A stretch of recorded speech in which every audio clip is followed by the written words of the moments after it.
Hello, friends on the internet. All right, today we're looking at Mendelian genetics part 2. Mendelian genetics. Okay, and we're on 270 in your book, looking at this chart of characteristics Mendel looked at with his pea plants. So remember, Mendel was a monk, and he didn't have a wife and kids, so he had plenty of time on his hands. So he crossed a bunch of pea plants to see what traits that their offspring would have. And he did this a couple times. So like he would do a first cross and then a second cross. And you can see there the F2 generation. What was the ratio for almost all of those second crosses?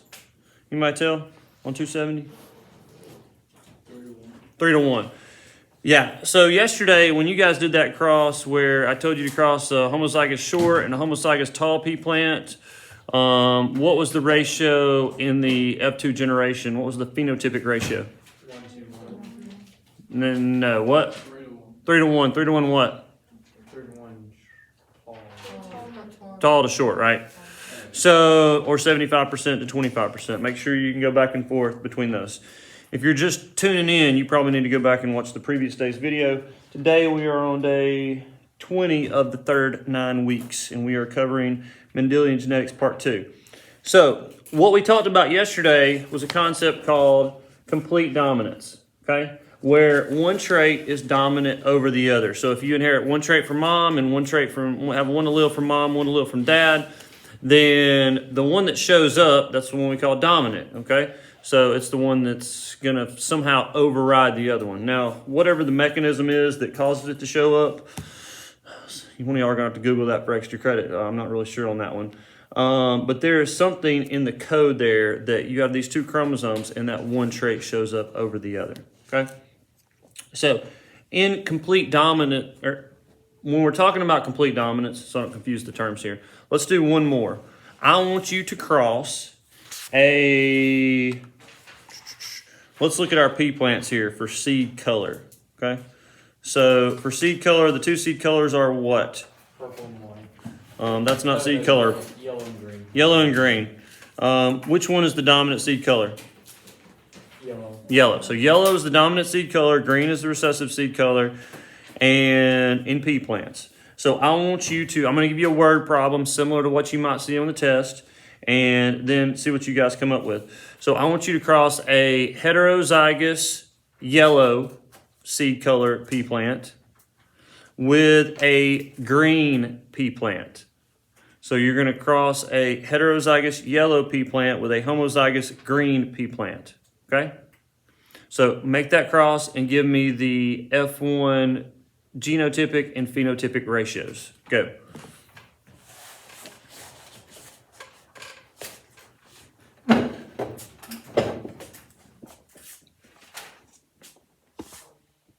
We got finished with that plasmid yesterday, right? One on the board? Yeah. I think we finally got to it. All right. How many generations do we do? Just the F1, genotype and phenotype. All right, what letters are you using, Tay? C. Why are you using C? Color. All right, so you're doing color. I mean, you can use whatever you want to. You're just going to have to draw out beside it what that represents. So if you use like big C and that's your yellow, that's fine. You need to put it out there what you're letting those colors, what you're letting those letters represent. The way I normally do it is I let the letter of the dominant trait be the letter we use. So if that were the case, what would you be using? Yellow. You might do that? Yeah, I did Y. Y, okay. So what would be one of the parents here? Big Y, little Y. Okay, so you'd have one big Y and one little y, and the other parent would be 2 little Ys. little y, little y. So yellow is the dominant trait, and little y is representing green, the recessive trait. Okay? All right, continue. We just did it through F1? Well, yeah, because you can't do F2. Yeah, okay, that makes sense. Genopheno, that's not right.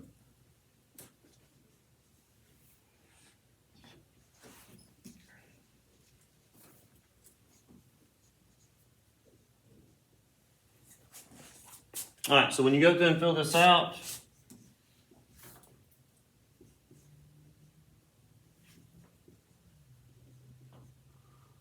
So you got something like that.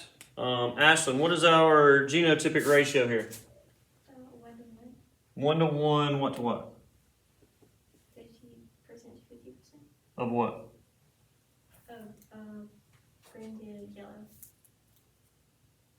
No. Yellow. Genotype. Genotype. Genotype. Big G, little g, and little g. G? You used a G? Yeah. Why'd you use G? Because I couldn't tell the difference between the big Y and the little y, so I used G. Whatever works for you. I'm going to use, since I used Y up here, like I said, the letter doesn't really matter as long as you have identified out beside it what you're using it for, or okay, what they represent, like I did up here. So yeah, so whatever. I'm gonna list mine out the way I had it here. Big Y, little y, little y, little y. Okay. Typically, this is the way you see most of them done, though, where you use the letter of the dominant trait. Okay. And then the phenotypic ratio, Katie, is what? 1 to 1. Okay, so we've still got a 1-to-1 ratio, and 50% are yellow and 50% are green. okay, so our phenotypic ratio, we've got 1-to-1 yellow to green seeds. You can say 1-to-1, or which would also be 50% to 50%. You may see it written either way. Hopefully you can convert that. All right, any questions about that one? Super. All right, so let's go back to the notes and let's look at incomplete dominance, which is the next thing in the notes here. Actually, before we get started with that, important concepts. Number 1, Walker.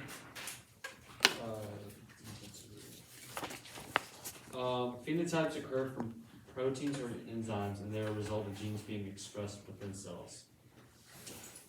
Keep going, read that second one. A gene's nucleotide sequence determines the codons that are used to construct proteins by the ribosome. Okay, so the things that determine what we look like and how our bodies function are mostly based in our genetic code.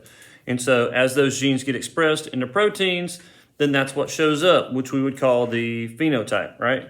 So that's what you're going to see. So not everything is as simple as complete dominance, where one thing is dominant over another, like one trait's dominant over another trait. That's not how everything works.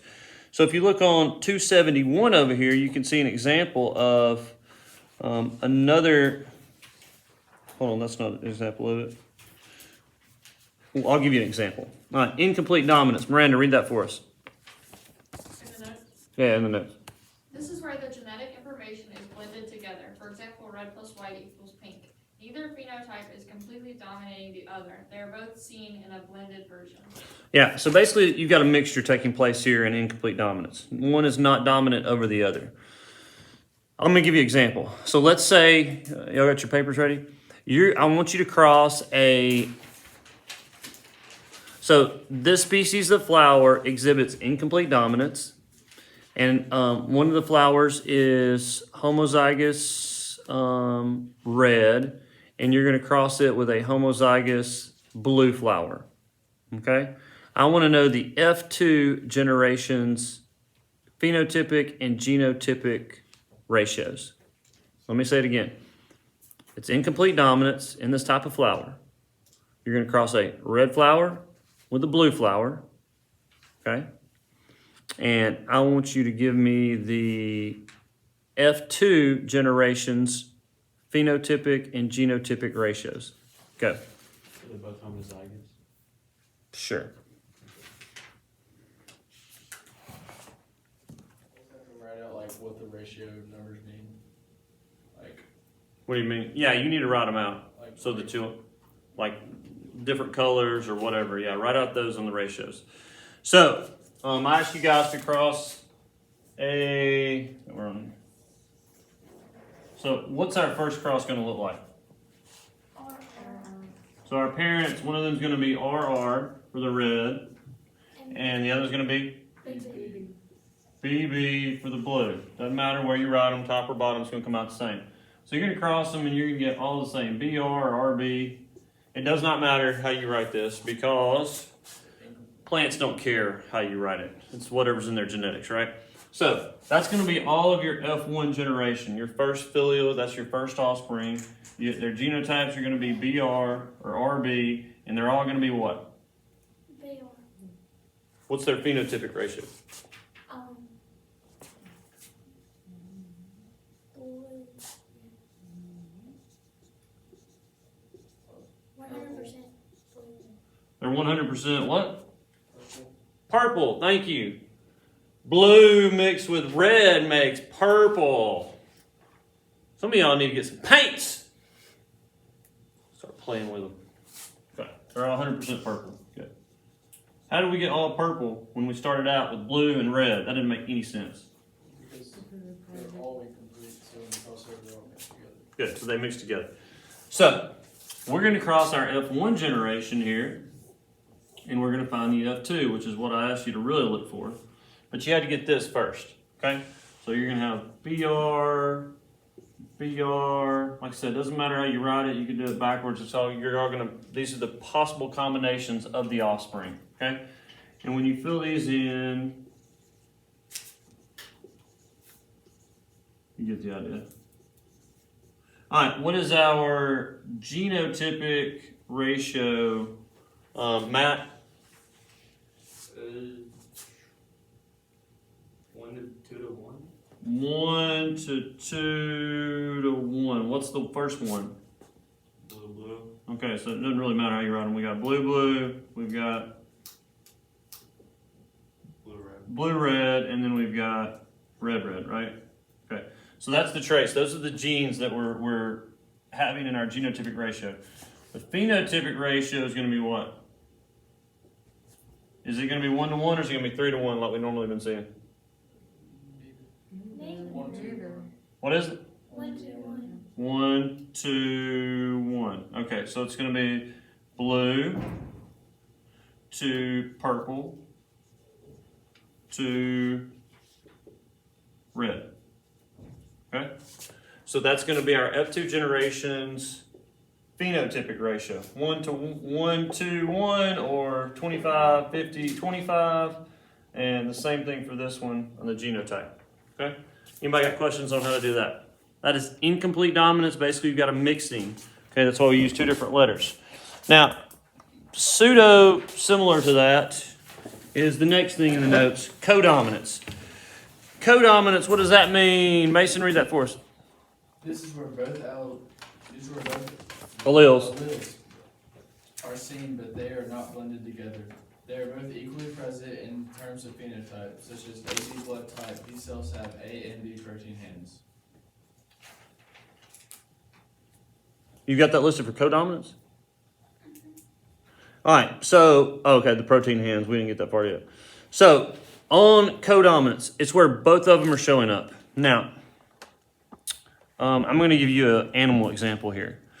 So, in cows, there are red cows. Have you ever seen red cows? Like reddish brown cows? Yeah. Okay. Simmental, Limousine, Red Angus. Anybody got any other breeds out there? Did y'all learn this in ag class? Interesting.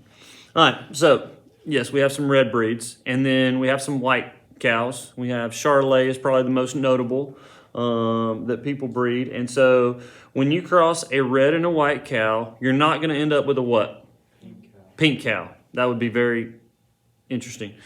So what you do wind up with a lot of times, now sometimes there are spots and other stuff that I'm not capable of explaining at this moment, but what you do wind up with a lot of times is you wind up with kind of this off red looking color where if you look really closely at the cow's coat, what's going to happen is you're going to have red and white hairs all mixed in together. So they both are showing up.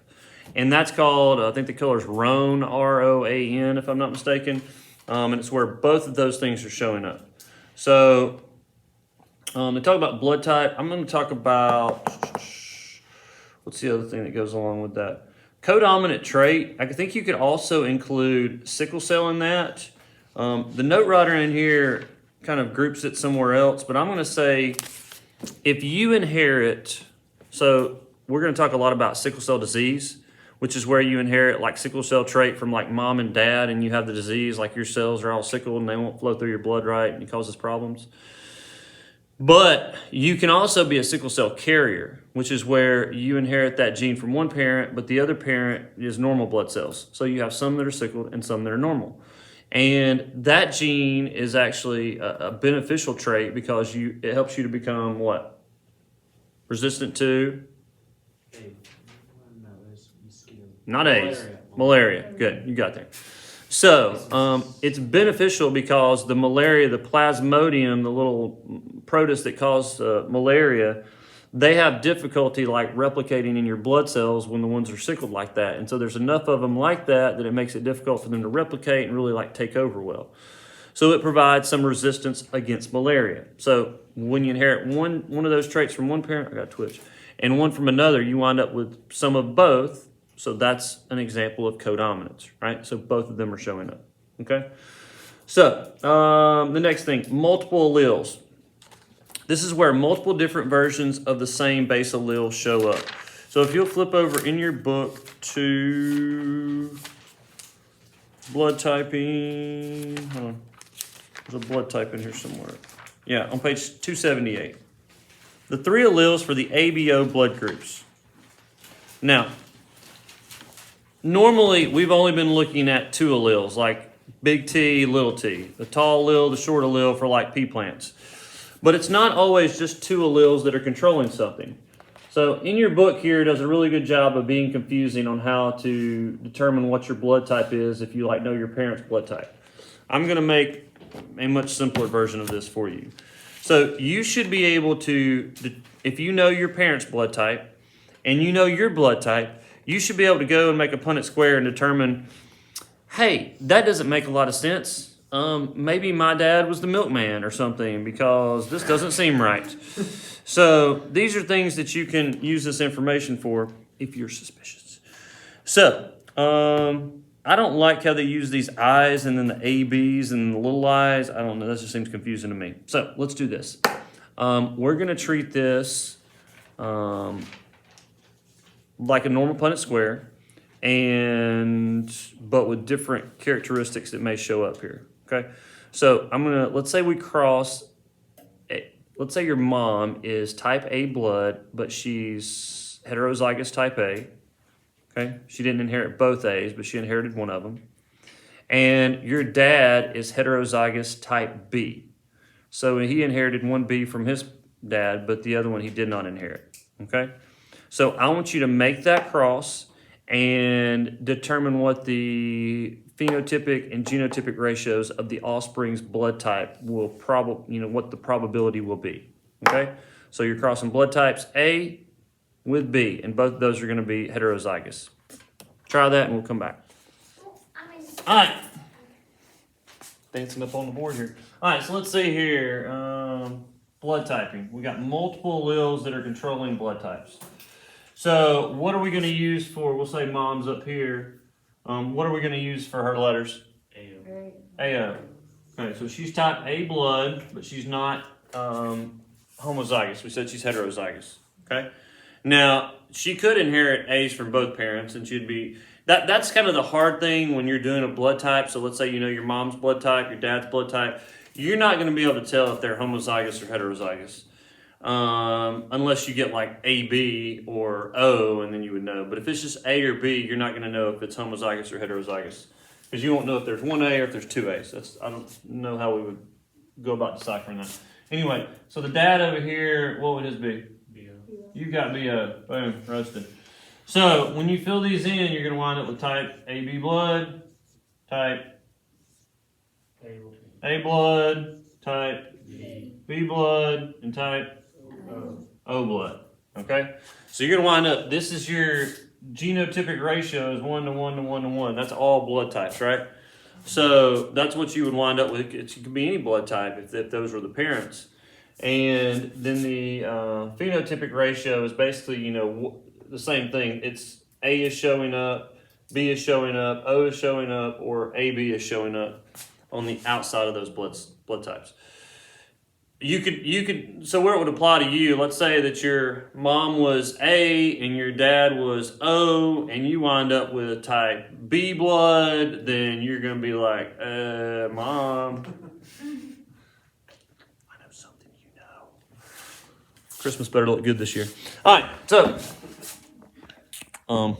there's a scenario. The lady that used to teach in this room, Miss Sheffield, they used to do blood typing, and one of her students told her something similar, like these are our blood types, and then this is my blood type, and she told us at lunch. She's like, I didn't have the heart to break it to him. All right, so any questions there?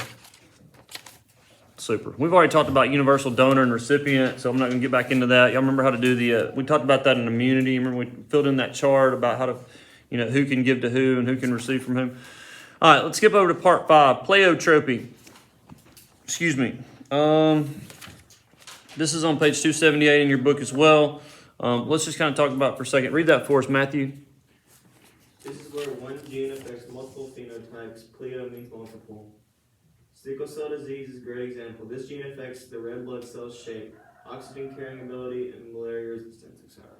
Okay, so pleo means many, and basically all this is talking about where you have one gene, so like for blood typing here, and then there's multiple phenotypes that are affected. Phenotypes just means physical manifestations that are taking place. So in like blood, it would be the ability to carry oxygen, the shape of it, the way it looks, what's on the outside. So those are all affected by those genes for the blood type that you have. All right, epistasis. Now they talk about Labrador retrievers and how to how to do a Punnett square to determine their color here. I know you've heard of black, brown, and or they call them chocolate labs. And then brown lab, and then yellow labs. So that's talked about on 279 here. I'm not going to talk about it a whole lot, but you do need to know what this term means. Epistasis, a gene at one locus or location affects a gene at another location, okay? So they give you an example of hair here, the note writer. Several genes are interacting to create hair's phenotypes, color, shape, thickness.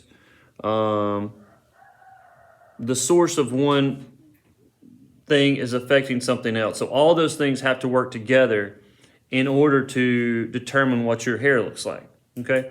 So one gene at one location is going to affect something else that's occurring somewhere. Like one gene may be the express for the protein hair, and another gene may affect like how it folds or curls. Like some of y'all have straight hair, some of y'all have curly hair, some of y'all have wavy hair. So all those things go into play, okay? Color is also going to be like, at one point, it's going to affect something else on that phenotype.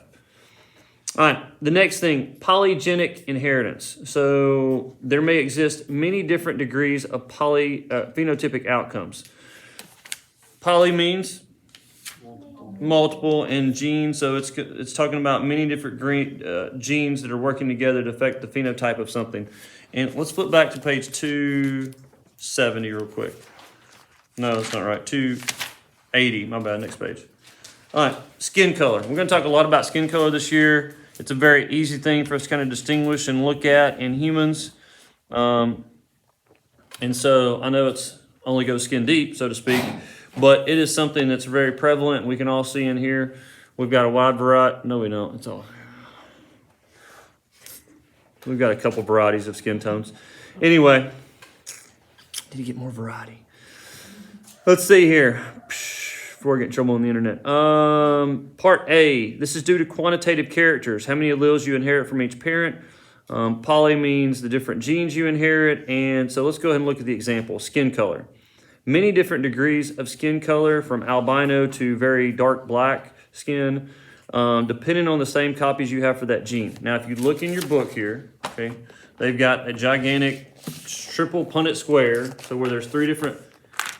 Your book says 3 separate inherited genes affect skin color. I think there's probably more than that because this may be the pigment, but there's actually different types of melanin. They have slightly different shades. So anyway, that's a different story, I guess. And so here we go. You can tell, depending on what your parents are, you could have, be inherited from one end of the spectrum to the other. And then some of you, like pigment-wise, you see some, if you inherit all the darker pigmentate melanin genes, you're going to be down here on the darker skin end, or the lighter ones, you're going to be up here. Or if you inherit none of those, then you're going to be an Albino, there you go. Good job. It's okay to say. Let's see here. Depends on how many copies for the melanin gene. So as we talk about that, I think yesterday we talked about like there was a white lady and a black guy, and they had twins. I tell about that. And then one of the kids was like very light skinned, and one of them was very dark skinned. So it just is dependent upon how many of those traits they inherit. And you can see on here, if you're doing the Punnett square, like let's say you take someone who maybe only has one melanin gene and they cross with someone who has 3 melanin genes. Well, there's quite a variety of where they could fall into, like how many of those, how much melanin production they could have. There's a really wide spectrum. So it's just going to vary. Now, normally we think of kind of a mixing, which is usually in the middle, what normally happens. But there is a wide range depending on those genes for melanin production that they get. All right, which leads into part D, the norm of the reaction. Read that for us, Miranda. This refers to the majority of organisms fall on the bell curve for that trait. All right, what does bell curve mean? Which means like there's like a rise and a fall, sort of. Yeah, I mean, it means like in the middle. So if you're talking about like birth weight, there's like a curve, and then the average birth weight, I don't know, maybe it's like 7 pounds. And then most everybody's between 6 and 8. And then there's just very few people that are on the outliers there. Okay. So most people are falling within a certain range there of that. Evolution, the norm you can tell about the type of environment organisms live in. So normally whatever environment people evolved in or where your ancestors evolved is going to determine like, you know, a lot of the phenotypic outcomes that you see in a person in terms it could be height, it could be weight, it could be skin color, it could be hair. There's a number of physical features that you can see that vary quite a bit as you go from region to region. And we'll talk more about that as we get into the evolution unit. So those are all differences that are, you know, very superficial. They're on the outside, but they all originally, or a long time ago, helped with survival. So they don't affect us much now because most of us are living in houses and we have sunscreen and we, you know, wear clothes around. So things are a little bit different than they were hundreds of thousands of years ago. All right, let's go down to the last thing, multifactorial. Matthew, let's read the first part for us. Many environmental factors are affecting the phenotypic display of genes in the organism. All right, give us an example. Let's talk about skin color. What's a multifactorial factor that affects your skin color? Sunlight Sunlight. So what does sunlight do? burns the skin. Well, it does burn the skin sometime, but what else does it do? It increases melanin production. It does increase melanin production. We talked about that back in the endocrine unit. You have hormones that's the tanning response, melatonin, where the more sun you're exposed to, the more melanin you're going to produce. So why not just stay the same color all the time? More like the UV rays be harmful. What? Wouldn't the UV rays be more harmful if you weren't adjusting your skin color or increasing melanin? Why not just stay darker then? To take in vitamins. Well, one thing that we talked a little bit about is the lighter your skin tone, it's thought that you are able to absorb more sunlight and make more vitamin D, which we talked about that a little bit with corona and vitamin D production, which helps in the immune system. The other thing would be, I mean, like, so you wouldn't want to be, if you didn't have to be, if you don't need something, you don't want to produce it. So if you're producing lots of melanin and you don't need it, then that's going to be an added tax on whatever you're doing. So if you don't need it, then don't produce any more than you have to. And if you do need it, if you're exposed to more UV rays, it's summertime, then you do need to increase that production to help protect you. Okay? It's typically how your body works. And so we can see that as we go throughout different times of the year. We get much lighter and fairer, and then we get darker and more sun exposure. And so unless you're a person that has what? When would that not affect you?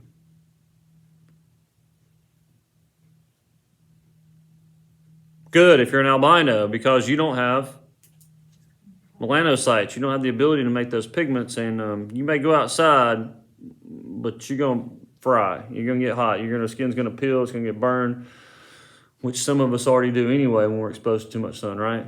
So, but the less pigments you have, and the less you are prepared for that genetically, the more difficult it is. But there is a factor that goes into that. On 280, it also talks about, they've got some hydrangeas here. There's a multifactorial item that goes into what color the hydrangeas are. I actually bought some stuff the other day that affects this. See at the top up there? What determines the color of those hydrangeas? pH of the soil. Good.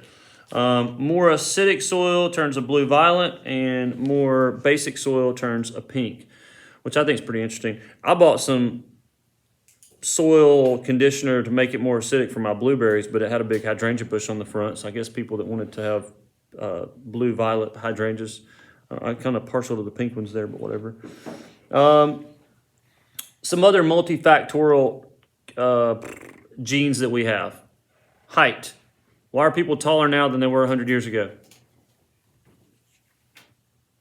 The average height is significantly higher than it was 100 years ago. Why?